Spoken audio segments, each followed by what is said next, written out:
This is really good for clients that need a release. We are taking life's chaos and organizing it through art. You're going to look for any images that possibly could pop out from your scribbles, okay? Oh.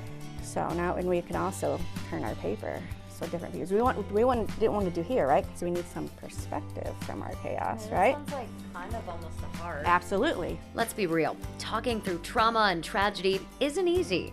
So I want you to take some of that energy and stress and pressure and transfer it onto the page.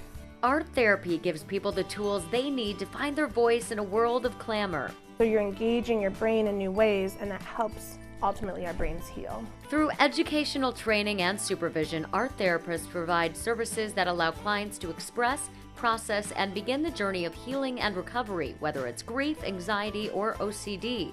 We really want to make sure that people are receiving services from qualified practitioners, because right now people can just take like a 1-hour training, have no mental health experience, education, and say they're doing art therapy. We go through a lot of training to be a unique part of the mental health care fabric in the United States, but without title protection, anybody can claim to be an art therapist, and that would defraud consumers.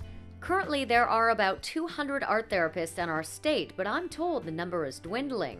And I think we could really retain our talent if art therapy was licensed in the state of Michigan. It's why the Michigan Art Therapy Association is pushing legislation in Lansing with 2 bills.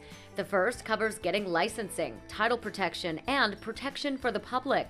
Essentially, it would ensure that anyone who uses the title art therapist actually meets the high standards. The second bill would add art therapists to the mental health care code as qualified mental health care professionals.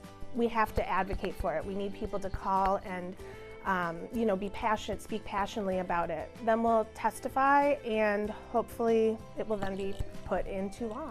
Advocating on behalf of mental health and art therapists across Michigan. This has been a long-standing therapeutic technique, evidence-based, researched. But again, it's a lot of times people think of art as just being art. But for these women and their clients, That's awesome. it's truly so much more.